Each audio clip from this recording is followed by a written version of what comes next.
So compared to last year, this event seems like there's a larger turnout? Oh, there's a large turnout at the finish line, and people are loving Sweeney's Beach. Look, Yeah. we're at this site. This is the first time you're doing this at This is the Sweeney's. first time we've done it here, and we've cleared the ground so people can see the lay of the land here. They can see how they can get right down to the edge of the water. They see the relationship with the upland area and the water. Give us the history of Sweeney's Beach, Bernie, if you could. Well, it's just a vacant piece of river bottom owned by the city of Scranton, and it was part of some recreation land that the city owned. But the upper part was developed with a baseball field. But then there was a railroad along the riverbank, and they couldn't use this part. The railroad was abandoned. A local college acquired an adjoining property and needed the railroad grade to access their property, so they tore out the tracks and they put in a gravel roadway. We then approached the college and developed an easement to use the roadway. Then we developed a long-term lease with the city in a cooperative agreement that allows us to make leasehold improvements and write grants and create a management strategy for the property. So it's a win-win for everybody, and it's been a lot of fun working on it to date. Come on in, young man. Stay next to Bernie. And I got to get my walking No, stick. hold on. Yeah, get your walking stick. I want to talk to you. Stay with Bernie. Stay right next to him. You get right next to him. It's okay. It's cool. What's your name, young man? Brendan. And Brandon. And so, how did you like the event today? It was fun. Okay, how many years you been coming? I don't know. You don't know. But So- I know mine was like second last. Okay. So in the future, you want to become a future volunteer in this organization? Okay, and you love nature and you enjoy it? Yeah. Do you fish? Okay. All right.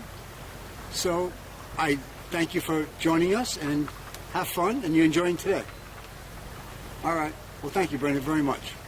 You're welcome. So, Bernie, this is what we're talking about, the youth. Yeah.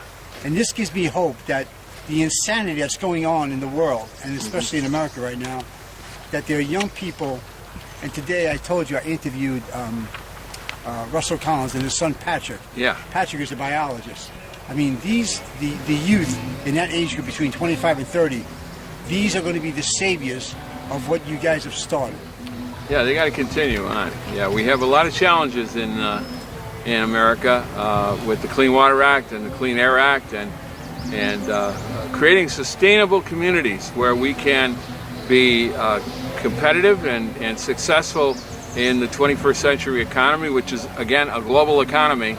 And this river connects us to the global economy. What we do on the land that affects this river is our connection to the global economy. How successful we are in creating a sustainable local economy will be the key to our long-term success, both as a community, as a region, and as a nation. Well, I think one of the greatest messages I received from my visit here today, as you folks so graciously asked me to come, and I love doing it, is the fact of community servitude.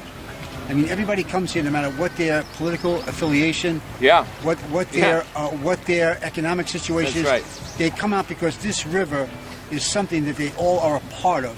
Whether it's kayaking, fishing, and that you brought basically a dead river basin back to life over these 30 years, just goes to show you that we instead of I is more important.